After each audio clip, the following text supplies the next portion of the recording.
Hey everybody, it's Mike from AMZ Advisors, and today I have with me Isaac Smith and Jason Snyder from Summit eCommerce Advisors.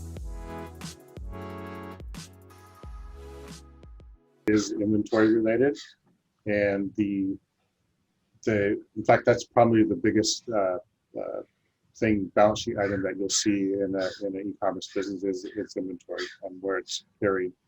And you've got your cash, you've got your inventory. Those are going to be your primary assets, and most of the time your liabilities are going to be either if you owe your supplier and you haven't paid them yet, your payables, and or a credit card or a loan, just depending on how you're financing the business. Most of the time I see e-commerce sellers have some type of credit facility through a credit card or a line of credit or something like that to fund their inventory operations, because it helps smooth out when you get a big spike in orders or you need to make some other decision. Most of the time the entrepreneur is not fully funding that from their own cash to fund the business. So that's something I see very common.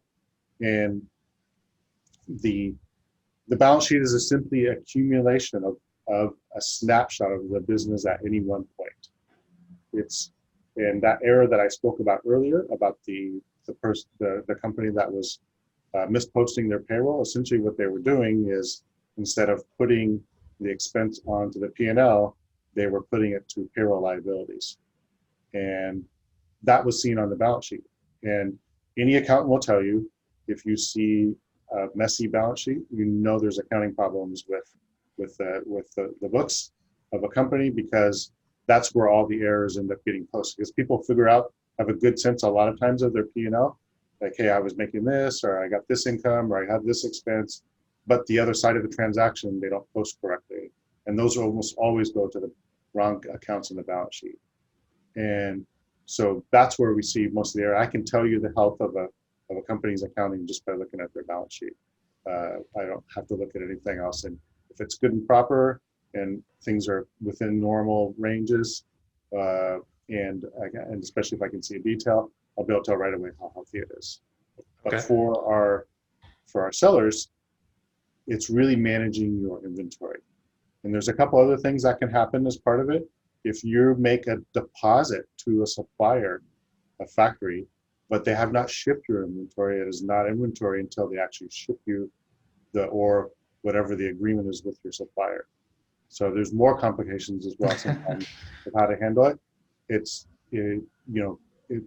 Effectively it does move it from your cash but it's essentially a prepaid expense. Or prepaid inventory or some other thing like that. It's basically a deposit in order with, once they ship it, or you pay the rest of it depending on what your terms are with the supplier. That's how we would want to recognize it. But as Isaac was saying, inventory is essentially cash sitting in a warehouse or in a container or wherever that inventory is at any point. And so a term you'll hear a lot is inventory or churn. It's not in the sense of customers, but how quickly is your inventory turning over? And this is where it's important, as Isaac mentioned earlier, about SKUs and seeing where your sales are going. Because if you've got a SKU that's just sitting on your shelf, that's costing you money, especially if you're leveraging through a credit facility, a loan, a credit card, or something like that. That's money from your pocket that's bleeding out via interest for inventory that's sitting on your shelf. And it actually can make sense financially to take that and sell that off, or this is why you see sales a lot of times, to take that inventory off your balance sheet that's not moving, get it off your balance sheet, convert it to cash, and put it towards some other inventory that is selling, or you have better profit margins and things like that. And so for our Amazon sellers, it's really understanding your SKU sales, what's moving, what's not, and that number will show up in your inventory. And when you're doing your reviews once a month or once a week, you want to look at your balance sheet and say, is my inventory fluctuating high or low, or things like that.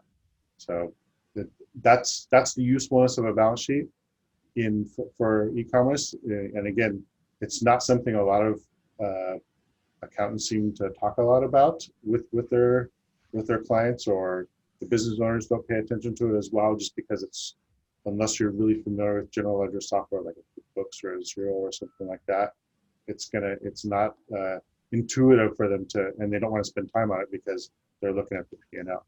But that P&L number isn't going to be accurate without an accurate balance sheet as well. So. Okay. So I think we've covered the P&L now in depth and the balance sheet in depth, but there's a third report which comes in. I believe that's the cash flow statement. How does that fit into everything? Right. Let me jump in here, and I'll preface what Jason's going to say. So you think about the P&L it will show you your profit, but what business owners very often don't understand, and I didn't understand early on, was that very often we'll look at the P&L each month and go, hey, that looks great. And then you go and you open up your bank account on the website and you go, wait a minute, this is not what I was expecting.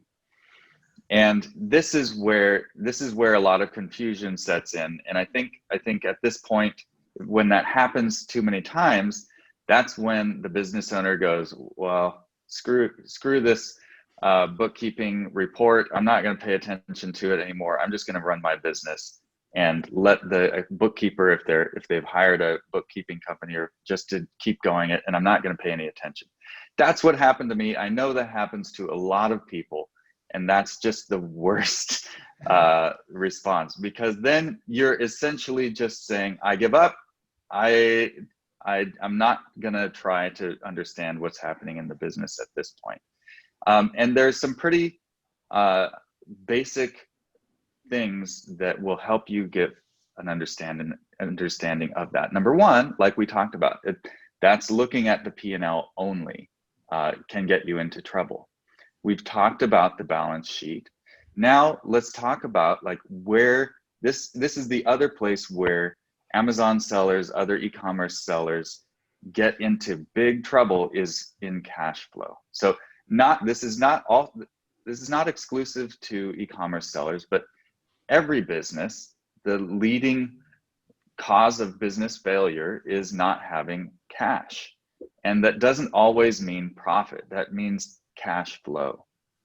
Cash flow, they say cash is king, right? Profit is vanity. No, wait a minute. Revenue is vanity, profit is sanity, cash is king, and cash flow is divine. And it's the cash flow that's going to keep you in business. So when you think, for Amazon sellers, when you think about your rhythm of inventory purchases, that number is always getting larger if your business is growing. And so how do you fund that? And how do you also capture some of that? Because we're not here to work as slaves, right? We want to capture some of the value for ourselves and make a life for ourselves.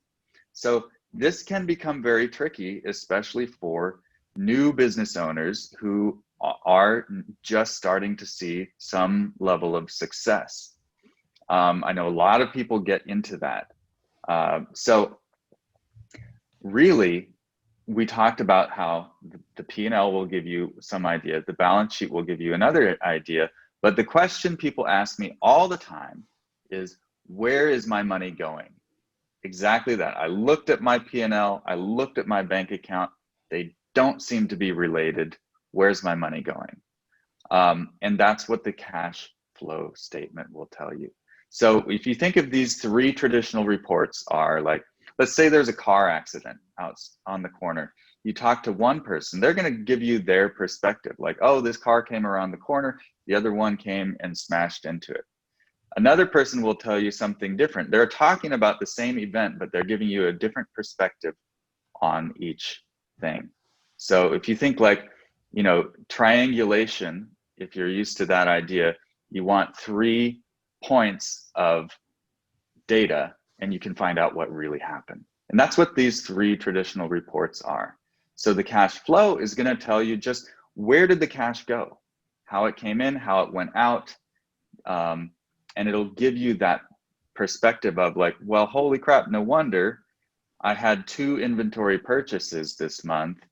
And I didn't think about how much cash flow free cash was left from the previous month, I got myself into trouble. And so when you start to look at all three of these reports together, especially the cash flow statement, because remember that the P&L is going to give you a distorted view. But when you start looking, especially at the cash flow statement, which I believe is probably the most ignored one of the three, that will give you a better picture of what's going on. So Jason, do you want to talk about, add to that with that context? Yeah, so as we were talking about, cash flow statement is where your money's coming from and where it's going to.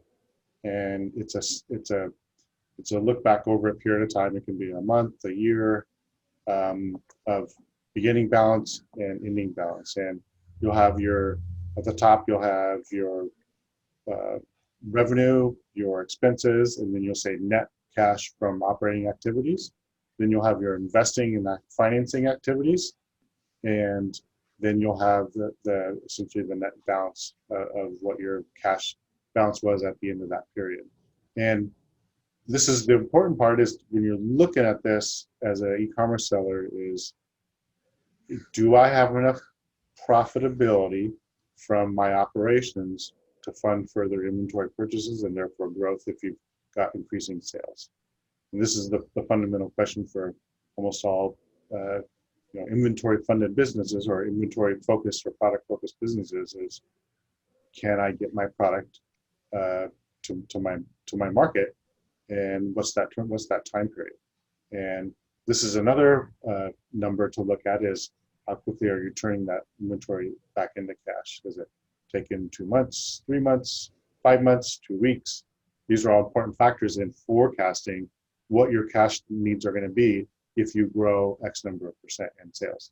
And this is where most failures of e-commerce businesses come from, is this particular thing, is understanding, forecasting their cash. And as Isaac mentioned, it's just every business, but particularly e-commerce businesses, because a lot of them are started, with a founder and not much other capital outside. So there's not a big capital cushion to absorb big spikes or drop-offs in sales. And this is why looking at your cash flow on a regular basis also is important, because you'll be able to see on a regular basis of what your profitability is, and then you can do some forecasting. Okay, if I grow 20%, I'm going to need this much cash. If I grow 40% over this period, I'm going to need this much cash. And knowing your numbers of what your SKU profitability is as well. If one SKU's only got a 10% margin and the second SKU's got 50%, you're going to have to do some kind of a blended forecast of, if you sell X number of this or X number of that. It can get really complicated very quickly. And having that look back period of what your cash performance was, is it increasing? Where is it coming from? If you're borrowing all the time, that's telling you something else, because that's telling you you're not profitable to support maintaining your inventory purchases and things. So it's like Isaac said, these three stand together. It's kind of like a three-legged stool. If one's weak, the rest of them won't be as useful, because you can call into question the accuracy of the rest of the reports if one of them is not accurate. So from these three reports, once everything's accurate, you can create all your KPIs, all your other things that you want to look at as a business owner, derived from these accurate reports.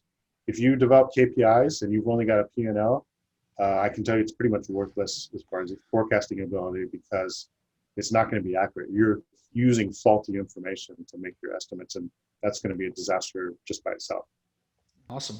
Well, I really appreciate both of you coming on the show and really opening up on your knowledge of this topic. I think everyone can kind of see how knowledgeable you are, and how much this matters to you and the service that you're providing to your clients. So I really appreciate that.